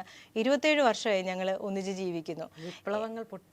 വിപ്ലവ കല്യാണമായിരുന്നു. പക്ഷെ ഞങ്ങൾ തമ്മിൽ എത്രയൊക്കെ പ്രശ്നങ്ങൾ ഉണ്ടെങ്കിലും എന്നും ഞങ്ങൾ പാച്ചപ്പായി പോയേ പറ്റൂ. കാരണം 3 ആൺകുട്ടികളുണ്ട്. മക്കൾക്ക് വേണ്ടി നമ്മൾ ഇത്രയും നല്ല ഈ ഒരു സൊസൈറ്റിയിൽ ജീവിക്കുന്നു, നല്ലൊരു റെപ്യൂട്ടഡ് ആയിട്ടുള്ള ഒരു ഇതുണ്ട്, നമുക്ക് രണ്ടുപേർക്കും ആ ഒരു നല്ല ഒരു പൊസിഷനുണ്ട്. അപ്പം ഇത്രയും നല്ല രീതിയിൽ ജീവിക്കുന്നവർ നമ്മൾ നിസ്സാര കാര്യങ്ങൾക്ക് ഓക്കെ വലിയ കാര്യം ആയിക്കോട്ടെ, സീരിയസ് ഒരു ഇഷ്യൂ പോലെ ആയിക്കോട്ടെ, എങ്കിൽ പോലും നമ്മൾ ഇരുന്ന് സംസാരിച്ച് സോർട്ട് ഔട്ട് ചെയ്ത് ഓക്കെ ആയിട്ട് പോകണം എന്നുള്ളൊരു ബോധമുള്ള 2 ഇൻഡിവിജ്വൽസ് ആയിരുന്നു ഞങ്ങൾ. അപ്പം ചില കാര്യങ്ങൾ നമുക്ക് സോർട്ട് ഔട്ട് ചെയ്യാൻ പറ്റാത്ത ഉണ്ടാവാറുണ്ട്, ലൈഫിൽ ഉണ്ടാവാറുണ്ട്. അപ്പോൾ അത് നമുക്ക് അങ്ങനത്തെ ബുദ്ധിമുട്ട് ഉണ്ടായപ്പോഴാണ് നമുക്ക് ലീഗലി പോകേണ്ടി വന്നത്. അന്നേരം പുള്ളിയെ സംബന്ധിച്ച് പുള്ളിക്ക് അത് തന്നെ നടത്തിക്കൊണ്ട് പോകാം എന്നുള്ള ഒരു കോൺഫിഡൻസ് ഉണ്ട്, അതിന് സപ്പോർട്ട് 1-2 പേരുണ്ട്. അപ്പം അവരോട് ചേർന്നിട്ടാണ് ഇപ്പോൾ അത് നടത്തിക്കൊണ്ട് പോകുന്നത്. അപ്പം എനിക്ക് കംപ്ലീറ്റ്ലി അവിടുന്ന് മാറേണ്ടി വന്നു. കാരണം എനിക്ക് അഡ്ജസ്റ്റ് ചെയ്യാൻ പറ്റാത്ത ചില കാര്യങ്ങൾ അവിടെ കാണുന്നുണ്ട്. സെപ്പറേറ്റഡ് ഇൻ ദ സെൻസ് ഞങ്ങൾ ഡിവോഴ്സ് ആയിട്ടില്ല, പക്ഷെ ഞങ്ങൾ താമസിക്കുന്നത് സെപ്പറേറ്റ് ആണ്. ആള് വീട്ടിൽ നിന്ന് പോകുമായിരുന്നു ചെയ്തത്, മാറിപ്പോവുകയാണ് ചെയ്തത്. ആക്ച്വലി അതൊരു വലിയ പെയിനാണ്, അത് ഇറങ്ങിപ്പോയത്. നമ്മുടെ അനുവാദം ഇല്ലാതെ വീട്ടിൽ നിന്ന് പോയി എന്നുള്ളതാണ് ഏറ്റവും വലിയ സങ്കടമായി. മീര, ഞാനിപ്പോ ആലോചിക്കുന്നത് ഏത് റിലേഷനിലാണെങ്കിലും നമ്മളൊക്കെ എപ്പോഴും കാണാറുണ്ട്, പ്രണയിക്കുന്നവര് തമ്മിൽ പോലും ഒന്ന് മാറിയാല് പെയിനാണ്. കാരണം ആ സമയം നമുക്ക് ആ സമയം ഉണ്ടല്ലോ ശൂന്യമാണ്. അതെ അതെ, ഭയങ്കര ഒരു വാക്യൂമാണത്. നമ്മൾ തിരിച്ചു വിളിച്ചാലും നമ്മൾ തെറ്റുകൾ രണ്ടുപേരുടെയും ഭാഗത്തുണ്ടാവും. സഹിക്കാൻ പറ്റാത്ത, ക്ഷമിക്കാൻ പറ്റാത്ത മിസ്റ്റേക്സ് ഉണ്ടാവാം. പക്ഷെ എന്നാൽ പോലും നമുക്കിത് ഇരുന്ന് സംസാരിച്ചാൽ, അല്ലെങ്കിൽ ഒരുപക്ഷെ ഫാമിലി ഇടപെട്ടാൽ, ഫാമിലിയുടെ സപ്പോർട്ട്, അല്ലെങ്കിൽ കസിൻസിൻ്റെയോ, അല്ലെങ്കിൽ നമ്മളിപ്പോൾ ഒരു ചേർച്ചിൽ ആണെങ്കിൽ ആ മീഡിയേറ്റേഴ്സ് എവിടെയും ഉണ്ടാവും. നമുക്ക് വേണമെങ്കിൽ ക്ലിനിക്കൽ സപ്പോർട്ട് എടുക്കാം. ഇതെല്ലാം നമുക്ക് നോക്കിയിട്ട് വേണമെന്നുണ്ടെങ്കിൽ നമുക്ക് മുന്നോട്ട് കൊണ്ടുപോകുന്നതേ ഉള്ളൂ. പക്ഷേ ചില ഈഗോ പ്രശ്നങ്ങളും ചില അരഗൻ്റ് ആയിട്ടുള്ള ചില നേച്ചേഴ്സും കാരണം അതങ്ങോട്ട് മുന്നോട്ട് പോകുന്നില്ല എന്നുള്ള രീതിയായി. അപ്പം സ്റ്റിൽ ഞാനത് ഇപ്പോഴും ഞാൻ പറയുന്നു, എൻ്റെ ഹസ്ബൻഡ് ഇപ്പോഴും അദ്ദേഹം തന്നെയാണ്, എൻ്റെ മക്കളുടെ അച്ഛൻ അദ്ദേഹമാണ്. ഞാൻ ആ റെസ്പെക്ട് എപ്പോഴും കൊടുക്കുന്നുണ്ട്. ലീഗലി ഞങ്ങൾ തമ്മിൽ ഇഷ്യൂസ് ഉണ്ട്, ഞങ്ങൾ പേഴ്സണലി ഇഷ്യൂസ് ഉണ്ട്, എന്നാൽ പോലും കൊടുക്കേണ്ട റെസ്പെക്ട് അങ്ങോട്ടും ഇങ്ങോട്ടും ഇപ്പോഴും ഉണ്ട്. അതൊരു വലിയ കാര്യമാണ്. ഞാൻ പലവരും നമ്മൾ കാണാറുണ്ട്, കല്യാണം കഴിഞ്ഞിട്ടാണെങ്കിലും ഞാൻ പറഞ്ഞല്ലോ, പ്രണയിക്കുമ്പോഴാണെങ്കിൽ പോലും പോയാൽ പരസ്പരം തെറ്റ് അവന്റെ ഭാഗത്താണ്, ഇവളുടെ ഭാഗത്താണെന്ന് പരസ്പരം എല്ലായിടത്തും പഴിചാരുന്ന ഒരു പ്രവണത ഉണ്ട്. എനിക്കത് ഉൾക്കൊള്ളാനേ പറ്റില്ല. കാരണം നമ്മള് ചിലപ്പോ നമ്മളായിരിക്കാം ശരി, നമ്മളായിരിക്കാം, അതൊരു ഓപ്ഷനാണ്. അവര് പറയുമ്പോ അവരുടെ ഭാഗത്തുണ്ട്, നമ്മളുടെ തെറ്റുണ്ട്. അതുകൊണ്ടാണ് രണ്ടുപേരും ഈ കുടുംബജീവിതത്തിൽ സെപ്പറേറ്റ് ആയതും. ഇങ്ങനെ നമ്മൾ സാക്രിഫൈസ് ചെയ്യും, 2 ടീമും സാക്രിഫൈസ് ചെയ്യും ആ ടൈമില്. പക്ഷെ ഈ മീര പറഞ്ഞ പോലെ ഒരു ഒന്നിച്ചിരുന്നൊരു സംസാരിക്കാൻ പറ്റുക, അതൊരു വലിയ കാര്യമാണ്. പക്ഷെ എനിക്ക് ഇപ്പോഴും മനസ്സിലാവാത്ത ഒരു കാര്യം, ഇപ്പൊ മീര ഇറങ്ങിപ്പോയി എന്ന് പറയുന്ന ആ ഒരു നിമിഷം ഉണ്ടല്ലോ, എനിക്ക് ഒരിക്കലും ആക്സെപ്റ്റ് ചെയ്യാൻ പറ്റിയിട്ടില്ല. കാരണം ഞാൻ അത്രത്തോളം തിരിച്ചു വിളിച്ചു പുള്ളിയെ. അതുപോലെ കാരണം എനിക്ക് എൻ്റെ കുട്ടിയെ ഒറ്റയ്ക്ക് വളർത്താൻ പറ്റില്ല. അതാണ് ഞാൻ പറഞ്ഞത്. എനിക്ക് ഹി നീഡ്സ് ബോത്ത് പേരൻസ്. അച്ഛനും അമ്മയും വേണ്ട ആവശ്യമുള്ള ഒരു കുട്ടിയാണ് അവൻ. മൂത്ത 2 മക്കളെ പോലല്ല. മൂത്തയാൾക്ക് 26 വയസ്സ്, രണ്ടാമത്തെ ആൾക്ക് 21. അവർ ഇൻഡിപെൻഡൻ്റ് ആയി. അവർക്ക് പേരൻസിൻ്റെ ആവശ്യമില്ല. ഇനി അവർ ഏണിംഗ് ആയി. അപ്പം ഇളയ കുട്ടി എന്ന് പറഞ്ഞാൽ മോന് അത്രത്തോളം നീഡിയാണ് അവന് എങ്ങനെയാണ് അവർക്കത് സാധിച്ചതെന്നാണ് ഞാൻ അവന് എപ്പോഴും ഉൾക്കൊള്ളാൻ പറ്റിയിട്ടില്ല. കുഞ്ഞിന് ആദ്യത്തെ കാലത്തൊക്കെ അവൻ എന്നോട് ചോദിക്കുമായിരുന്നു, അവര് സപ്പാന്ന് ചോദിക്കുമ്പോൾ ഞാൻ പറയും ഹിൽ കം മോനെ, ഈ ബിസിയാണ്, അതുകൊണ്ടാണ്, ഒരുപാട് വർക്ക് ഉണ്ട്, അതുകൊണ്ടാണ്. അപ്പം പിന്നെ അവൻ സൈലൻ്റ് ആയി. അവൻ്റെ ആ മാനറിസംസ് തന്നെ വീട്ടിലെ അങ്ങ് മാറിപ്പോയി. ഇവനങ്ങ് ഒറ്റപ്പെടുകയാണ് കുഞ്ഞ്. കഴിഞ്ഞ ദിവസം ഭയങ്കരമായിട്ട് എൻ്റെ കുട്ടി കിടന്ന് അലറിക്കരയാൻ വയലൻ്റായി. ഈ ഓട്ടോയുടെ ഇൻസിഡൻറ്റിന് ശേഷം കുഞ്ഞ് വല്ലാണ്ട് ഒരു ദിവസം അലറിക്കരയുന്നത് ഞാൻ കണ്ടു. എന്നെ ഒന്ന് പുറത്ത് കൊണ്ടുപോകുമെന്ന് ചോദിച്ചിട്ട് എൻ്റെ 2ാമത്തെ മോനോട്. ക്രിസ്മസിൻ്റെ അന്ന് ഞങ്ങൾ പുറത്ത് പോയിട്ടേ ഇല്ല. കാരണം പണ്ടെന്നൊക്കെ പറഞ്ഞാൽ ഞങ്ങൾ ഭയങ്കര എല്ലാ ഫെസ്റ്റിവൽസും ഞങ്ങൾ സെലിബ്രേറ്റ് ചെയ്യുമായിരുന്നു, ഞങ്ങൾ ട്രിപ്പ് പോകുമായിരുന്നു, എല്ലാം ഉണ്ടായിരുന്നു. പക്ഷെ പെട്ടെന്ന് ഇതൊന്നും ഇല്ലാണ്ടായി. ഞാനും എൻ്റെ മക്കളും മാത്രമുള്ളൊരു ലോകമായി. എൻ്റെ ഇളയ മോനെന്ന് പറയുന്ന അവന് കൂട്ടുകാരില്ല, ആരും അവന് ഫ്രണ്ട്സ് ഇല്ല. അവന് സ്കൂളിലുള്ള ഫ്രണ്ട്സേ ഉള്ളൂ, അവനെ തേടി വരാൻ ആരുമില്ല. അവന് ഹാങ് ഔട്ട് ചെയ്യാൻ ആരുമില്ല. ഇങ്ങനത്തെ ഒരു കുട്ടിയാണ് അവൻ. അപ്പം അവന് ഫ്രണ്ട്സ് എന്ന് പറയാൻ ഇവന്റെ ചേട്ടന്റെ ഫ്രണ്ട്സ് വരുന്ന അവർ മാത്രമാണ് ഇവനെ പൊന്നുപോലെ അവർ നോക്കുന്നത്. ഇവർ വരുമ്പോഴാണ് ഇവനൊരു എനർജറ്റിക് ആകുന്നത്. എൻ്റെ ചേട്ടന്റെ ഫ്രണ്ട്സ് വരുന്നു, ഓ അവരിവനെ മോനെ മോനെ എന്ന് പറഞ്ഞിട്ട് കൂടെ കൊണ്ട് നടക്കും, വെളിയിൽ കൊണ്ടുപോകും. അപ്പം അത്ര സന്തോഷമാണ് കുട്ടിക്ക് ഇവർ വരുന്നത്. അപ്പം അതാണ് അവൻ പ്രതീക്ഷിച്ചിരിക്കുന്നത്. അവന്റെ ഒരു ഡേയുടെ സന്തോഷം അതാണ്. ഈ ചേട്ടന്മാർ വരുന്നതാണ് അവന്റെ സന്തോഷം എന്ന് പറയുന്നത്. അപ്പം ക്രിസ്മസിന്റെ അന്ന് ഞങ്ങൾക്ക് ഒന്നും ചെയ്യാൻ പറ്റില്ല, പുറത്തു പോകാൻ പറ്റിയില്ല. അപ്പോഴേക്കും ഇവൻ രാത്രി ആയപ്പോഴത്തേക്ക് രണ്ടാമത്തെ മോനോട് പറഞ്ഞു, അവൻ ഇംഗ്ലീഷിലാണ് കൂടുതൽ എക്സ്പ്രസ് ചെയ്യുന്നത്. അവൻ പറയുന്നു, you hang out with only with your friends, you don't want family എന്ന് പറഞ്ഞിട്ട് എൻ്റെ രണ്ടാമത്തെ മോനോട് അങ്ങ് അലറി കരയുക. എനിക്ക് ശരണ്യക്ക് മനസ്സിലാവില്ല, എനിക്ക് കരയാൻ പറ്റാത്തൊരവസ്ഥ പലപ്പോഴും വരാറുണ്ട്. എന്ന് വെച്ചാൽ ഞാൻ മരവിച്ചു പോകാറുണ്ട്. കരച്ചിലിന്റെ ഒടുവിൽ നമുക്ക് ചിലപ്പോൾ കണ്ണിൽ നിന്നൊക്കെ ചോരയാണോ വരുന്നേ അതോ കല്ലാണോ വീഴുന്നേ, അങ്ങനത്തെ ഒരു ചിലപ്പം എൻ്റെ കണ്ണൊക്കെ ഇങ്ങനെ തുളുമ്പി വന്നിട്ട് അത് അകത്ത് പോകാറുണ്ട്. ഞാൻ കണ്ണുനീര് വിഴുങ്ങും ചിലപ്പം, അത് വെളിയിൽ വന്ന് ആരും കാണാതിരിക്കാൻ വേണ്ടിയിട്ട് ഞാൻ അകത്തേക്ക് അങ്ങ് വിഴുങ്ങും ആ കണ്ണുനീര്. എന്തിനാ നമ്മൾ ഒരാളെ നമ്മുടെ പെയിൻ കണ്ടിട്ട് എനിക്ക് തോന്നുന്നു 90% ആൾക്കാർക്കും സന്തോഷമുള്ളൂ. അവൾ അനുഭവിക്കട്ടെ എന്നോ എന്തോ ആണ്. ഇവൾ ഇത്രത്തോളം ഹാപ്പി ആയിട്ട് നടന്നതല്ലേ, ഇവള് വലിയ എന്തോ പൊസിഷനിൽ നിന്നതല്ലേ, കുറെ അവള് ജാട കാണിച്ചതല്ലേ എന്നൊക്കെയാണ് പലരുടെയും ചെയ്യുന്നത്. പക്ഷെ നമ്മൾ എന്താണെന്നറിയാവുന്ന കുറച്ചുപേര് നമ്മുടെ കൂടെയുണ്ട്. അതിലും വലിയ സന്തോഷം വേറെ ഒന്നുമില്ല. അപ്പം അങ്ങനത്തെ പെയിനുകൾ എന്നൊക്കെ പറഞ്ഞു കഴിഞ്ഞാൽ നമുക്ക് അതിന് പകരം വയ്ക്കാനൊന്നുമില്ല. കുഞ്ഞിന്റെ ആ ഒരു സങ്കടം അവനങ്ങ് വല്ലാണ്ട് പൊട്ടിത്തെറിച്ചു പോയി. അവനൊന്ന് പുറത്തു പോകണമെന്ന് വിചാരിച്ചിട്ട് അവന് സാധിക്കുന്നില്ല. അപ്പം ഞാനതാണ് നമുക്ക് സിംഗിൾ പേരന്റിങ് എന്ന് പറയുന്നതിന്റെ ഒരു ചാലഞ്ചസ് ഭയങ്കര ബുദ്ധിമുട്ടാണ്. അദ്ദേഹം കാണാൻ വന്നില്ലായിരുന്നോ? ഇപ്പം ഒരു 5 months ആയിട്ടാണ് ഞങ്ങൾ ഇങ്ങനെ ഒരു സെപ്പറേഷനിൽ നിൽക്കുന്നത്. ലീഗലി ഞങ്ങളൊന്നും മൂവ് ചെയ്തിട്ടില്ല, അങ്ങനെ ഒരു ചിന്തയിലേക്ക് വന്നിട്ടില്ല വലുതായിട്ട്. അപ്പം ഞാനിപ്പോഴും എൻ്റെ മക്കൾക്ക് വേണ്ടിയിട്ട് കോംപ്രമൈസ് ചെയ്യാൻ റെഡിയായിരുന്നു. ഏത് സമയത്തും തിരിച്ചു വരാൻ ഞാൻ പലതവണ ആളോട് പറഞ്ഞു. അപ്പൊ വരുന്നില്ല എന്നുള്ള ആറ്റിറ്റ്യൂഡിലാണ് ഇപ്പൊ നിൽക്കുന്നത്. മോനെ ഇപ്പൊ ഈ ഒരു 5 മാസത്തിനുള്ളിൽ 2 പ്രാവശ്യം മറ്റേ ഫുഡ് കഴിക്കാൻ വിളിച്ചുകൊണ്ട് പോയിരുന്നു, 2 തവണ. അതിന് പിന്നെ അങ്ങനൊന്നും ഇല്ല. ഞാൻ കുറ്റപ്പെടുത്തുന്നല്ല, അല്ല ഞാൻ ഒരു കാര്യം ചോദിക്കുന്നതാണ്. അതായത് ഈ നമുക്ക് കുട്ടികളെല്ലാം ഈക്വലാണ്. നമ്മള് ഒന്നിച്ച് നിൽക്കാൻ പറ്റാത്തവർക്ക് തീർച്ചയായിട്ടും പിരിയണം. കാരണം അവര് അടിച്ചു പിരിയുന്നതിലും ആ കുഞ്ഞുങ്ങളുടെ ജീവിതം മോശമാകുന്നതിലും നല്ലത് രണ്ടിടത്ത് സ്നേഹത്തോടെ നിൽക്കുന്നതായിരിക്കണം. അത് വേണം, അതെപ്പോഴും വേണം. പക്ഷെ ഇങ്ങനെയുള്ള ഒരു കുഞ്ഞിനെ വെച്ചിട്ട് ഒരിക്കൽ പോലും അവർക്ക് വരാതിരിക്കാൻ മാത്രം, അതാണ് എനിക്ക് മനസ്സിലാവാത്തത്. എനിക്കെപ്പോഴും എൻ്റെ കുട്ടിയുടെ കൂടെ അവൻ്റെ ചേട്ടന്മാരും ഉണ്ടാവണം, അവൻ്റെ അച്ഛനും ഉണ്ടാവണം എന്നൊരു ആഗ്രഹം എന്നും ഉണ്ട്. കാരണം ഞങ്ങൾ 5 പേര് ചേർന്നാലേ ഈ കുഞ്ഞ് പൂർണ്ണനാവുള്ളൂ. മനസ്സിലായോ? അവൻ്റെ ഒരു കംപ്ലീഷൻ എന്ന് പറയുന്നത് അതാണ്. അല്ല ഞാൻ ഒറ്റയ്ക്ക് വളർത്തിയാൽ ശരിയാവില്ല, അച്ഛൻ ഒറ്റയ്ക്ക് വളർത്തിയാൽ ശരിയാവില്ല, ചേട്ടന്മാർ മാത്രമായിട്ട് വളർത്തിയാലും അവൻ പൂർണ്ണനാവില്ല.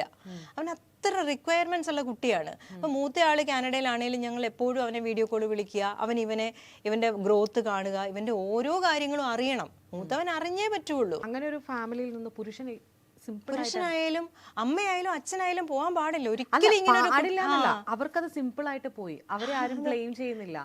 ഇപ്പം എപ്പോഴെങ്കിലും ചോദിച്ചിട്ടുണ്ടോ കുഞ്ഞിനെ ഞാൻ നോക്കാം അല്ലെങ്കിൽ ഇളയവനെ എന്റെ അടുത്ത് കൊണ്ടേ നിർത്തുക, അങ്ങനെ എന്തെങ്കിലും? ഇല്ല, ഞങ്ങൾ സംസാരിച്ചിട്ട് തന്നെ ഇപ്പൊ ഒരു 5-6 മാസമായി. അപ്പൊ എനിക്കൊന്നും അങ്ങോട്ട് എന്റെ ഇതുവരെയുള്ള ഗ്രീവൻസസ് ഒന്നും എനിക്ക് പുള്ളിയോട് ചോദ്യം ചെയ്യാനോ ഷെയർ ചെയ്യാനോ ഒന്നും ഒരു അവസരം ഉണ്ടായിട്ടില്ല. ഇല്ല, എനിക്ക് ഏത് സമയത്ത് വേണമെങ്കിലും സംസാരിക്കാവുന്നതേ ഉള്ളൂ. ഞങ്ങൾ ആകെ സംസാരിച്ചത് 2 പ്രാവശ്യമാണ്. ഒന്ന് പിന്നെ എന്തുകൊണ്ടാണ് വിളിക്കാത്തത്? ഞാൻ വിളിച്ചതാണ് 2 തവണയാണ് ഞങ്ങൾക്ക് ഇതിനിടയിൽ ഒന്ന് കാണാൻ പറ്റിയത്. ഒന്ന് കോർട്ടിൽ വെച്ചിട്ടും പിന്നെ ഒന്ന് പോലീസിന്റെ മുമ്പിൽ വെച്ചിട്ടും. അപ്പൊ 2 തവണയും ഞാനൊരു 1.5 മണിക്കൂർ കരഞ്ഞ് നിലവിളിച്ച് കാല് പിടിച്ചു, എൻ്റെ കൂടെ തിരിച്ചു വാ, ഇപ്പം ഇതുവരെ സംഭവിച്ചൊക്കെ പോട്ടെ, ഇപ്പം വേറൊരു നിങ്ങൾക്ക് ഇഷ്ടമുള്ള സ്റ്റാഫ് അല്ലെങ്കിൽ നിങ്ങൾക്ക് പാർട്ട്ണർ അങ്ങനെയൊക്കെ ഉണ്ടാവാം, അവരുടെ കൂടെ ആയിരിക്കാം ഇപ്പോൾ ഉള്ള കാര്യങ്ങളൊക്കെ നടന്നു പോകുന്നത്. But still I'm ready to forgive. എൻ്റെ കൂടെ എനിക്ക് നമ്മുടെ കുഞ്ഞിന് നമ്മളെ വേണം. ഞാനതാ പറഞ്ഞു, എനിക്ക് വളർത്താൻ അറിഞ്ഞുകൂടാ. എനിക്ക് ഒറ്റയ്ക്ക് ഇങ്ങനെയുള്ളൊരു കുട്ടിയെ വളർത്താനുള്ള ഒന്നാമത് I'm not an earning member. സ്വന്തമായിട്ട് ഞാൻ സമ്പാദിച്ചിട്ടില്ല ഒന്നും. എനിക്കുള്ള എല്ലാം ഞാൻ എൻ്റെ ഹസ്ബൻഡിനുമായിട്ട് ഷെയർ ചെയ്തിട്ടുള്ളൂ. ഞാൻ ഏത് കാലം മുതൽ സമ്പാദിക്കുന്നോ അത് മുഴുവൻ ഞാൻ പുള്ളിയിടയിലേക്ക് ഞാനത് സന്തോഷത്തോടെ ഞാൻ അങ്ങനെ ഞാൻ ഇത്ര കുത്തി ചോദിക്കുന്നത് ഒരിക്കലും ലൈഫിന് അറിയാൻ വേണ്ടിയിട്ടല്ല. 27 വർഷം എന്ന് പറഞ്ഞു. ഈ അടുത്തിടെ 29 ഏകദേശം AR റഹ്മാന്റെ ഡിവോഴ്സ് വന്നപ്പോ എല്ലാവരും ഞെട്ടിപ്പോയി. കാരണം നമ്മൾ സമൂഹത്തിന്റെ മുന്നിൽ ഇത്ര എല്ലാ ഫാമിലിയിലും എവറി ഫാമിലി മാറ്റി നിർത്തിയാൽ പ്രണയിക്കുന്നവരുടെ ഇടയിൽ നമുക്ക് അത് രണ്ടുപേരുള്ള പറയാൻ പറ്റില്ല. ഇല്ല ഫ്രണ്ട്സിന്റെ ഇടയിൽ കുറച്ചുകൂടെ എന്താ പറയാ ഒരു ചീത്ത വിളിക്കാനോ അല്ലെങ്കിൽ ഒരു നീ ചെയ്ത ശരിയായില്ല അടി എന്ന് പറയുമ്പോ ശരിയാണോടാ എന്ന് നമുക്ക് തിരുത്താനുള്ള ഒരു സ്പേസ് ഉണ്ട്. അത് നേരെ ഭാര്യ ഭർത്താക്കന്മാരിലോ പ്രണയിക്കുന്നവരുടെ ഇടയിൽ കുറച്ചുകൂടെ പോളിഷ്ഡ് ആയിട്ട് പറയേണ്ടി വരും. ഇന്നലെ വരെ നമ്മൾ കാണുന്നത് കറക്റ്റ് റോൾ മോഡൽസ് ആയിരുന്നു അവര്. ആര് കണ്ടാലും കൊതിക്കുന്ന കപ്പിളാണ്. പക്ഷെ അതിന്റെ ഉള്ളിൽ ഒരു വോൾക്കാനോ കൊണ്ടു നടക്കുന്നവരുണ്ട്. അതാണ് ഒരു വലിയ ഒരു വിഭാഗം മക്കൾക്ക് വേണ്ടിയാണ് സാക്രിഫൈസ് ചെയ്യുന്നത്. അത് ചിലപ്പം അച്ഛനാകാം അല്ലെ അമ്മയാകാം, രണ്ടുപേരുടെ മിസ്റ്റേക്സും ഉണ്ടാവാം. അപ്പം നമ്മൾ അഡ്മിറ്റ് ചെയ്യുക, അത് റിപ്പീറ്റഡ്ലി വരാതിരിക്കുക നമ്മുടെ ലൈഫിൽ. ഇപ്പം ഞാൻ ചെയ്ത മിസ്റ്റേക്ക് കൊണ്ട് എൻ്റെ ഹസ്ബൻഡ് എൻ്റെ ലൈഫിനോ അല്ലെ മക്കളുടെ കാര്യത്തിലോ വലിയൊരു ഇമ്പാക്റ്റ് ഉണ്ടാവുകയാണെങ്കിൽ നമ്മൾ പിന്നെ അത് റിപ്പീറ്റ് ചെയ്യരുത്. ഉണ്ടാവാതിരിക്കട്ടെ, വീണ്ടും നമ്മുടെ ഭാഗത്തുനിന്ന് ആ ഒരു മിസ്റ്റേക്ക് വരാതിരിക്കുക എന്നുള്ളതാണ് അത്യാവശ്യം. ഓക്കെ, ഈ പറയുന്ന ഇപ്പം ഇതിൽ പലപ്പോഴും മീര ഈ പറയുന്ന പ്രശ്നങ്ങൾ നമ്മൾ എപ്പോഴും നമ്മൾ ലഘൂകരിക്കുന്നത് നമ്മുടെ നല്ല മൊമെന്റ്സ് വെച്ചിട്ടാണ്. അതെ അതെ, എക്സാക്ട്ലി. നമ്മൾ അതിലേക്ക് പോകും. എപ്പോഴും നമ്മൾ അതിന്റെ ആ ഒരു പെർസെന്റേജ്, അതായത് 10% ഉള്ളൂ എനിക്ക് വിഷമം, ആ പോട്ടെ സാരമില്ല, ബാക്കി 90% ഞാൻ ഹാപ്പി ആയിരുന്നല്ലോ, അങ്ങനെ വിചാരിച്ചിട്ട് നമ്മൾ നമ്മളെ തന്നെ സ്വയം സന്തോഷിപ്പിക്കുകയാണ്. അതെ. ഇപ്പൊ ഈ പറഞ്ഞ നിങ്ങളുടെ ലവ് മാരേജ് ആണ്, ഇന്റർകാസ്റ്റ് ആയിരുന്നു, എങ്ങനെയാണ് നിങ്ങൾ കണ്ടുമുട്ടിയത്? അല്ലെങ്കിൽ ഒരു പക്ഷേ എനിക്കറിയില്ല കേട്ടോ, നിങ്ങളുടെ ഈ വീഡിയോ കണ്ടിട്ടോ എപ്പോഴെങ്കിലും നിങ്ങൾ അദ്ദേഹത്തെ ഓർക്കുവാണെങ്കിൽ, അദ്ദേഹം ഈ വീഡിയോ കാണുവാണെങ്കിൽ ഒരു മാറ്റം വരുമോ? പ്രാർത്ഥനയാണത് എല്ലാവരും. കാരണം ഞങ്ങൾ അത്ര ഹാപ്പി ആയിട്ട് അത്ര നല്ല റോൾ മോഡൽസ് ആയിട്ടാണ് ഞങ്ങൾ ജീവിച്ചത്. സൊസൈറ്റിയിലാണെങ്കിലും നല്ല പേരായിരുന്നു ഞങ്ങൾക്ക്. അപ്പം ആ ഒരു ഇതിൽ നിന്ന് മാറി ഇമ്മീഡിയറ്റ്ലി ഒരു ബ്രേക്കപ്പ് എന്ന് പറയുന്നത് എന്നെ സംബന്ധിച്ച് ആ ഒരു പാനിക് സിറ്റുവേഷനിൽ നിന്ന് ഇപ്പോഴും ഞാൻ റിക്കവർ ആയിട്ടില്ല. എനിക്കതൊരു എന്ത് വേർഡ് വെച്ചാണ് അതിനെ ഡിഫൈൻ ചെയ്യേണ്ടതെന്ന് എനിക്ക് ഇപ്പോഴും മനസ്സിലാവുന്നത്. ഞങ്ങൾ എറണാകുളത്ത് വെച്ചാണ് ആദ്യം കാണുന്നത്. ഞങ്ങൾ രണ്ടുപേരും ജോലിയായിരുന്നു എറണാകുളത്ത്, അടുത്തടുത്ത ഓഫീസുകളിലായിരുന്നു ജോലി. അങ്ങനെയായിരുന്നു ഞങ്ങൾ പരസ്പരം ഫ്രണ്ട്സായി. പെട്ടെന്ന് ഒരേ നാട്ടുകാരാണെന്ന് അറിഞ്ഞപ്പം ഞങ്ങൾ രണ്ടുപേരും നാട് കോട്ടയത്താണ്. അങ്ങനെ പരിചയപ്പെട്ടപ്പോൾ കോട്ടയംകാരാണല്ലോ എന്ന് പറയുമ്പോൾ പെട്ടെന്ന് ഒരു ബോണ്ട് വരുമല്ലോ. കോട്ടയത്ത് എവിടാ, അതാണ് ആദ്യം ചോദിക്കുന്നത്. അതെ, ആ ഒരു സ്ലാങ് ഉണ്ടല്ലോ. അപ്പൊ അങ്ങനെ ഞങ്ങൾ കൂട്ടായി. പിന്നെ ഞങ്ങൾ ട്രാവൽ ചെയ്യുന്നു ഒന്നിച്ചായി നാട്ടിലേക്ക് പോകുമ്പോൾ. അങ്ങനെ ഞങ്ങൾ പിന്നെ വീട്ടിൽ പറഞ്ഞു. പക്ഷെ വീട്ടിൽ ഭയങ്കര ബുദ്ധിമുട്ടായിരുന്നു. കാരണം അത്രയും ഒരു 28 വർഷം മുമ്പ് എന്നൊക്കെ പറയുമ്പോൾ ഒരു ക്രിസ്ത്യൻ ഹിന്ദു വെഡിങ്. നാടും ഹസ്ബൻഡിന്റെ നാടും എവിടെയാ? കോട്ടയത്ത്. 14 കിലോമീറ്റർ വ്യത്യാസം. എന്റെ വീട് ചങ്ങനാശ്ശേരി, പുള്ളിയുടെ കോട്ടയം ടൗൺ തന്നെ. അപ്പം നമ്മൾ വീട്ടിൽ അറിഞ്ഞു കഴിഞ്ഞപ്പോഴേക്ക് ഈ പറഞ്ഞ പോലെ ഹിന്ദുവാ, ക്രിസ്ത്യൻ, ആ ഒരു പെട്ടെന്ന് ആ അടുത്ത നമ്മുടെ പേരൻസിന്റെ ഒരു തലമുറയിലുള്ള ആ ഒരു ചിന്തയുണ്ടല്ലോ. ഞങ്ങളല്ല, ഞങ്ങൾക്ക് അതൊരു വിഷയമായിരുന്നില്ല, അന്ന് റിലീജിയൻ ഒരു പ്രശ്നമായിരുന്നില്ല. അപ്പം പക്ഷെ പേരൻസിന്റെ ഇടയിലേക്ക് ചെല്ലുമ്പം, റിലേറ്റീവ്സിന്റെ ആ ഒരു ഏജിലുള്ളവരുടെ ഇടയിലേക്ക് ചെല്ലുമ്പോൾ ഇതെങ്ങനെ ശരിയാവാനാ, അത് പറ്റില്ല, നമ്മുടെ ഒന്ന് മതം മാറി കല്യാണം കഴിക്കാനേ പാടില്ല എന്നുള്ള ആറ്റിറ്റ്യൂഡാണ്. അപ്പോൾ അത് പിന്നെ ഞങ്ങൾ ഓവർകം ചെയ്തു. ഞങ്ങൾ അവരെ കൺവിൻസ് ചെയ്തു. രണ്ട് ഫാമിലിയിലും എതിർപ്പായിരുന്നു. പിന്നെ കൺവിൻസ് ചെയ്ത് പള്ളിയിൽ വെച്ച് തന്നെ നല്ല രീതിയിൽ കല്യാണം നടത്തി. മാറിയെന്ന് വെച്ചാൽ എൻ്റെ ഇഷ്ടത്തോടെ തന്നെ ഞാൻ മാറിയതാണ്. അതായത് കല്യാണം അല്ലെങ്കിൽ നടക്കില്ല എന്നുള്ള അവസ്ഥ വന്നു. അതായത് ഫോഴ്സ് ചെയ്തു അവര്, മതം മാറണം, അതെ മതം മാറിയേ ഒക്കുള്ളൂ, അല്ലെങ്കിൽ കല്യാണം നടക്കില്ല എന്ന് പറഞ്ഞപ്പം ഞാൻ കൺവിൻസ്ഡ് ആയി. കാരണം എനിക്ക് മതം മാറാണ്ട് എനിക്ക് ഇതിൽ നിന്ന് പിന്മാറാനും വയ്യ. ഞാൻ മതം മാറിയില്ലെങ്കിൽ കല്യാണം നടക്കില്ല. അതേസമയം ഞാൻ മതം മാറാണ്ട് എൻ്റെ ഇതിൽ തന്നെ നിന്ന് കഴിഞ്ഞാൽ പറഞ്ഞ പോലെ എനിക്ക് ഇയാളെ നഷ്ടപ്പെടാൻ വയ്യ. കാരണം ഞങ്ങൾ അത്ര അറ്റാച്ച്ഡ് ആയിപ്പോയി. അതുകൊണ്ടാണ് ഞാൻ പുള്ളിക്ക് വേണ്ടി ചെയ്ത സാക്രിഫൈസ് ആണ്. അത് എൻ്റെ ഫാമിലിയിൽ ഉൾക്കൊള്ളാൻ പറ്റിയില്ല. അപ്പോൾ അവർ ശരിക്കും പറഞ്ഞാൽ എന്നെ തള്ളിക്കളഞ്ഞു എന്ന് തന്നെ പറയാം. എൻ്റെ പേരൻസ് ഒക്കെ വന്നൊന്നുമില്ല, അവരാരും കല്യാണത്തിന് വന്നൊന്നുമില്ല. ഭയങ്കര പെയിൻഫുൾ ആയിട്ട് നടന്നൊരു മാരേജ് ആണത്. പക്ഷെ പുള്ളി എന്നെ always treated me like A Queen. അത്രയും എന്നെ പൊന്നുപോലെയാണ് കൊണ്ടുനടന്നത്. എത്ര കാലം. അത് ഈ വഴക്കും ബഹളമൊക്കെ ഏത് ഫാമിലിയിലെ പോലും ഞങ്ങൾ തമ്മിൽ അഭിപ്രായ വ്യത്യാസം ഉണ്ടായിട്ടുണ്ട്. എന്നാലും ഞങ്ങൾ പാച്ചപ്പായി പോവായിരുന്നു. ഭയങ്കരമായിട്ട് ക്ഷമിക്കുന്ന ടൈപ്പായിരുന്നു ഞങ്ങൾ രണ്ടുപേരും. ദേഷ്യം വന്നാൽ എക്സ്ട്രീമിൽ പോയിട്ടുമുണ്ട്. അപ്പം ഇപ്പോഴത്തെ സിറ്റുവേഷനിൽ എന്നെ സംബന്ധിച്ച് പുള്ളി ഇല്ലാണ്ട് എൻ്റെ ഫാമിലി കംപ്ലീറ്റ് അല്ല എന്ന് എനിക്കറിയാം. അത്ര പെയിൻഫുൾ ആയിട്ടാണ് ഞാൻ ജീവിക്കുന്നത്. ഈ ഓരോ പാനിക് അറ്റാക്കും എനിക്ക് സഹിക്കാൻ പറ്റുന്നില്ല. അപ്പം ഞാനൊന്ന് റിക്കവർ ചെയ്ത് വരും. ചിലപ്പം ഞാനൊന്ന് പ്രെയറിലോ അല്ലെങ്കിൽ ഇപ്പോൾ ഞാൻ തന്നെ മെഡിറ്റേറ്റ് ചെയ്യും ചില സമയത്ത്, അല്ലെങ്കിൽ എനിക്ക് ഫ്രണ്ട്സ് സംസാരിക്കും, ക്ലിനിക്കൽ സപ്പോർട്ട് പോലെ എനിക്ക് സംസാരിക്കുന്നവരുണ്ട് എന്നോട് മോട്ടിവേഷണൽ ആയിട്ട്. അവരുടെയൊക്കെ ഒരു ഇമ്പാക്റ്റ് കൊണ്ട് ഞാൻ ഒന്ന് ഓക്കെ ആയി വന്ന് എന്നെ തന്നെ ഞാൻ സ്ട്രോങ് ആയിട്ട് കൊണ്ടുവരുമ്പോൾ എവിടെന്നെങ്കിലും ഒരു ഇഷ്യൂ ഉണ്ടാവും.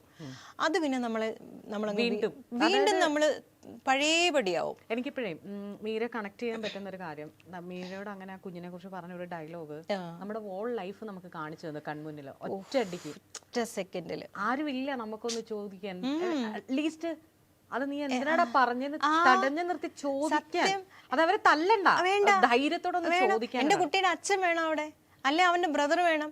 എൻ്റെ രണ്ടാമത്തെ മോനോട് പറഞ്ഞപ്പോൾ അവൻ പറയുന്നു എന്ത് ചെയ്യാൻ പറ്റും, ആ ഓട്ടോ ഓടിച്ചിട്ട് പിടിക്കാൻ പറ്റുമോ, അല്ലെങ്കിൽ അയാളെ ഞാൻ പറയാം എന്താ മോനെ നമ്മൾ ഈ സിറ്റുവേഷനിൽ ചെയ്യേണ്ടത്.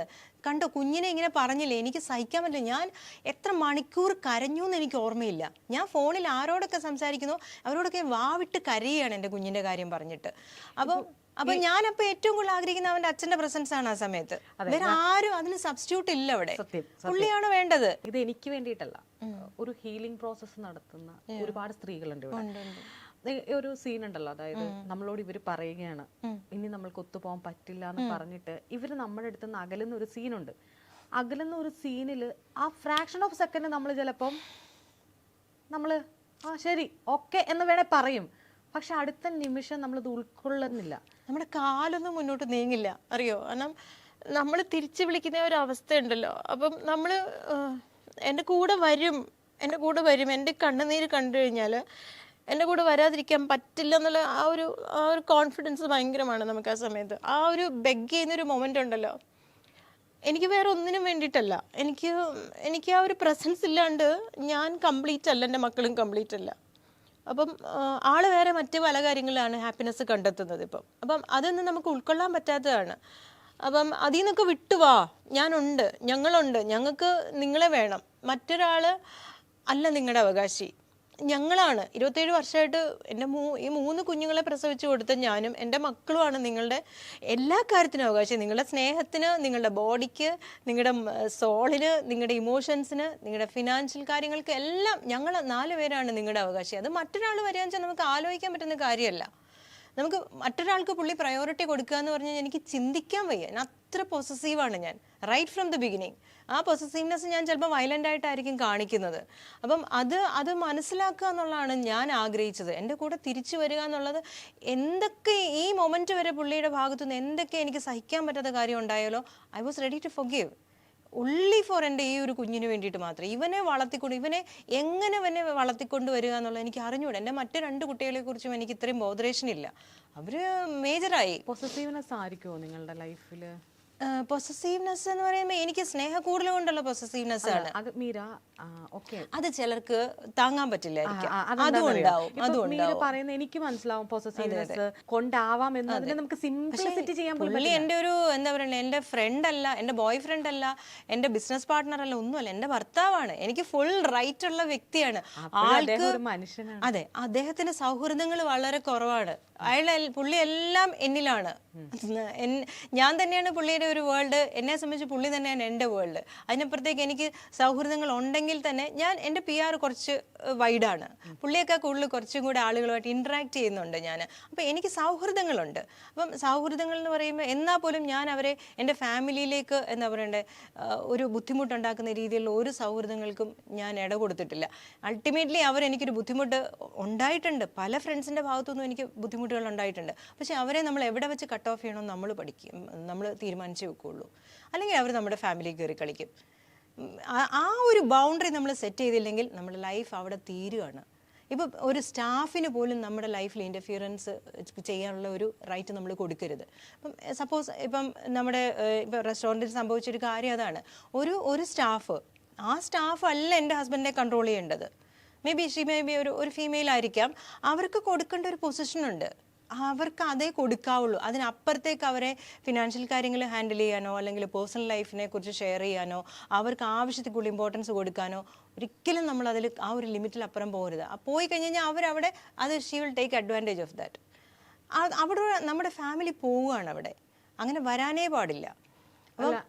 നമ്മൾ രണ്ടുപേരും ഞാനും അത്യാവശ്യം പ്രോഗ്രസീവായിട്ട് ചിന്തിക്കുന്നതെന്ന് ശ്രമിക്കുന്ന അല്ലെങ്കിൽ പറയാൻ ശ്രമിക്കുന്ന ഒരാളാണ്.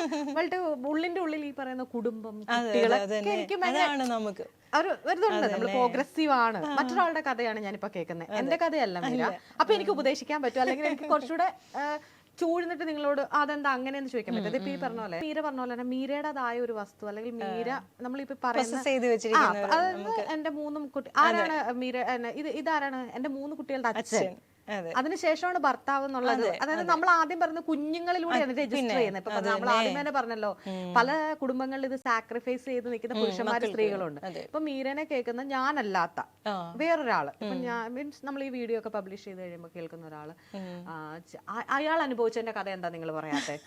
മനസ്സിലാവുന്നുണ്ടോ? ചോദ്യം വരും, ഡെഫിനറ്റ്ലി വരും. അപ്പൊ ആ വരുമ്പോൾ ഒരു ചോദ്യത്തിന് എനിക്ക് ആൻസർ ഉണ്ട്. കാരണം എൻ്റെ ഹസ്ബൻഡ് എത്രത്തോളം എൻ്റെ ഫാമിലിക്ക് വേണ്ടി സാക്രിഫൈസ് ചെയ്തു ഞാൻ എവിടെയും പറയും. എനിക്ക് 100% ഞാൻ ആ മനുഷ്യനെ മനസ്സിലാക്കിയതാണ്. ഈ ഒരു കുഞ്ഞുണ്ടായ സമയം മുതൽ ഞങ്ങൾ എത്രത്തോളം കഷ്ടപ്പെട്ടു എന്നുള്ളത് ഒരു പുള്ളിയെ വേണമെങ്കിൽ ഒരു ഇന്റർവ്യൂ വെച്ച് ചോദിക്കുന്ന ചോദ്യങ്ങൾക്ക് പുള്ളി തരാൻ പോകുന്ന ആൻസർ ഞാനിപ്പോൾ തരാം.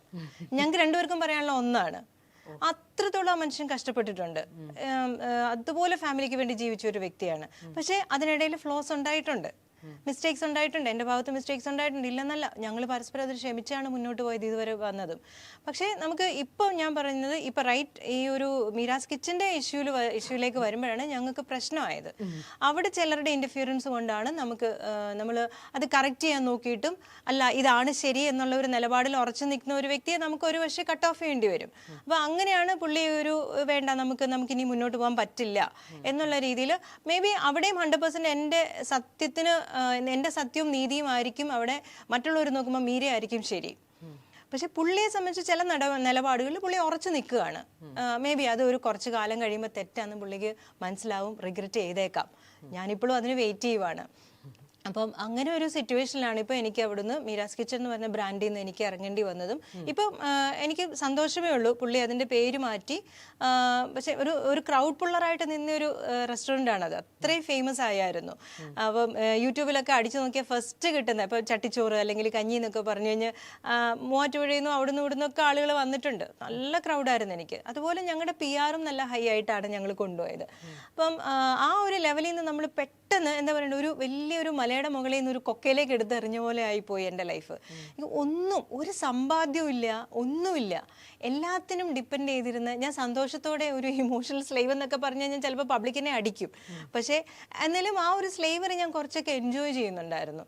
അങ്ങനെ ജീവിച്ച്, കാരണം എൻ്റെ കുട്ടികളെയും ഞാൻ ഈ ഒരു റിലേഷൻഷിപ്പ് സേവ് ചെയ്യാൻ പറഞ്ഞോലെ നമ്മളൊക്കെ എത്ര പുരോഗമനം പറഞ്ഞാലും ഫാമിലി ആ റിലേഷൻഷിപ്പ് സേവ് ചെയ്യാൻ വേണ്ടിയിട്ട് നമ്മൾ എന്തും ചെയ്യും, എവിടെയും കാല് പിടിക്കും, എത്ര വേണേലും ബെഗ് ചെയ്യും, തിരിച്ചു വാ നമുക്ക് ഒന്നിച്ച് ജീവിക്കാം, വേറൊന്നിലേക്ക് പോകാതെ വേറൊരു സന്തോഷത്തിൽ ജീവിക്കുന്ന ഒരു വ്യക്തി, ആ ആളെ നമ്മുടെ പാർട്ട്ണറെ കാണുമ്പം നമ്മളങ്ങ് തളരുകയാണ്, വീണ്ടും വീണ്ടും വീണ്ടും തളർന്നു പോവുകയാണ്. നമുക്ക് ഒരു സപ്പോർട്ടും നമ്മുടെ ഫ്രണ്ട്സ് ഉണ്ടായിരിക്കാം, ഒരു റിലേറ്റീവ്സ് എന്ന് പറയാനായിട്ട് അങ്ങനെ പറയാം. എനിക്കിപ്പോൾ എൻ്റെ പേരൻസ് ഇല്ല, എൻ്റെ ഫാദർ പാരലൈസ്ഡ് ആണ്, എൻ്റെ മദർ ഫുള്ളി ബ്ലൈൻഡ് ആണ്.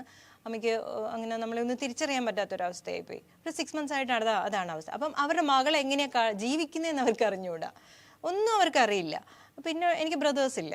അപ്പം നമ്മുടെ ബന്ധുക്കൾ എന്ന് പറയുമ്പോൾ പലരും അവൾ വീണു, നന്നായി, അവൾക്കിത് വേണ്ടിയിരുന്നു എന്ന് പറയുന്നവരും ഉണ്ട്. അതേസമയം നമ്മുടെ സുഹൃത്തുക്കൾ ഒരു പക്ഷേ നമ്മുടെ കൂടെ നിൽക്കാം, നമ്മളെ മനസ്സിലാക്കിയവർ, ഇതേ അവസ്ഥയിൽ കൂടെ കടന്നുപോയ പല സ്ത്രീകളും ഉണ്ട്, അവർ നമ്മുടെ കൂടെ ഉണ്ട്. അതൊരു വലിയ സപ്പോർട്ടാണ്. അറിയാമോ, കുഞ്ഞിന് വേണ്ടിയിട്ട് ഇപ്പം മീര എല്ലാം സഹിക്കാം എന്ന് പറയുന്നുണ്ട്. പക്ഷെ മീര ഒന്നുകൂടി ഒന്ന് ചിന്തിച്ച് നോക്കുകയാണെങ്കിൽ, അല്ലെങ്കിൽ മീരയോട് തന്നെ ചോദിക്കുവാണെങ്കിൽ, ഒറ്റയ്ക്ക് ഫൈറ്റ് ചെയ്യാൻ പറ്റുമോ മീരയ്ക്ക്? അതല്ല, ഇപ്പം പറഞ്ഞ പോലെ നമുക്ക് 2 രീതിയിൽ സംസാരിക്കാം. ഒന്നൊരു സ്ത്രീ നമ്മളെ വേണ്ടാതെ പോയവരെ നമുക്കിനി വേണ്ട, അല്ല 2 നമുക്ക് ഇങ്ങനെ സംസാരിക്കാം. അതായത് അദ്ദേഹവും നമ്മളും 27 വർഷത്തിൽ അവർക്ക് എന്തോ 27 വർഷം സഹിക്കാൻ പറ്റുന്നതൊക്കെ നമ്മൾ ചെയ്തിട്ടുണ്ട്, മനസ്സിലായോ? അവർക്ക് എന്തോ സഹിക്കാൻ പറ്റാതെ ഉണ്ട്. അതില് നമ്മൾ ആ വ്യക്തിയെ സ്നേഹിച്ചിരുന്നു എന്നുള്ളത് കൊണ്ട് ഓക്കെ, ലെറ്റ് ദം ഫ്രീ. അതാണ് ലെറ്റ് ഗോ ചെയ്യാൻ നമ്മളെ തന്നെ ട്രെയിൻ ചെയ്യണം. ഇനി അത് നമുക്ക് ആ സ്നേഹം അതെന്താ പറയാ, അത് കുറെ ആളുകൾക്ക് മീര ഒന്ന് പറഞ്ഞു കൊടുക്കണം. കാരണം നമുക്ക് ഉപദേശിച്ചാലും എല്ലാവർക്കും അത് ആപ്ലിക്കബിൾ അല്ല ശരണ്യ. എളുപ്പമല്ല, ഭയങ്കര ബുദ്ധിമുട്ടാണ്. നമുക്ക് എല്ലാം കുറവുകളാണ്. നമുക്ക് പലതും നമ്മൾ അനുഭവിച്ച സന്തോഷവും. ഓക്കെ, ഞാൻ കുറച്ച് സാക്രിഫൈസ് ചെയ്യാൻ റെഡിയാണ്. ഇപ്പോൾ എനിക്കൊരു 2 നേരം ഭക്ഷണം ഇല്ലെങ്കിൽ ഞാൻ രാത്രി 1 നേരം മാത്രം എനിക്ക് കഴിച്ചാൽ മതി. പക്ഷെ എൻ്റെ മക്കൾക്ക് ആ ആവശ്യങ്ങൾ നടക്കാതെ വരുമ്പോൾ ഉള്ള പെയിൻ എന്ന് പറഞ്ഞു കഴിഞ്ഞാൽ ഞാൻ എവിടെ നിന്ന് വാങ്ങണം, ആരോട് ഇനി കടം വാങ്ങണം എന്നുള്ള അവസ്ഥയിൽ ഞാൻ പെട്ടിട്ടുണ്ട്. കടം വാങ്ങുന്നതിൻ്റെ ഒരു വേദന അത് വല്ലാത്തൊരു നാണക്കേടാണ്. കടം കൊടുത്തേ ശീലമുള്ളൂ എനിക്ക്. കടം കൊടുത്താണ് എൻ്റെ മോതിരം വരെ വിറ്റ് ഞാൻ എൻ്റെ ഫ്രണ്ട്സിനെ സഹായിച്ചിട്ടുണ്ട്. അങ്ങനത്തെ ഒരു ഞാൻ ഇപ്പോൾ പലരോടും വാങ്ങുക എന്ന് പറയുമ്പം ഇപ്പം തന്നെ എനിക്ക് താങ്ങാൻ പറ്റാത്തൊരു എമൗണ്ട് ആയിപ്പോയി. അപ്പം ചെലവിന് തരുന്നില്ല ഹസ്ബൻഡ്? അങ്ങനെ വലിയൊരു മക്കൾക്കുള്ള കാര്യങ്ങളൊക്കെ ആള് രണ്ടാമത്തെ മോൻ്റെ എക്സ്പെൻസിലേക്ക് എല്ലാം കൊടുക്കുന്നുണ്ട്. പക്ഷെ എനിക്കിപ്പം കോർട്ട് അനുവദിച്ചൊരു ഇതുപോലും ആള് തരാൻ മടിക്കുന്നുണ്ട്. അപ്പം അതുകൊണ്ട് ഞാൻ വല്ലാണ്ട് സ്ട്രഗിൾ ചെയ്യുവാണ് എല്ലാ കാര്യത്തിലും. എനിക്കൊരു മെഡിസിൻ വാങ്ങാൻ പോകാൻ പറ്റുന്നില്ല.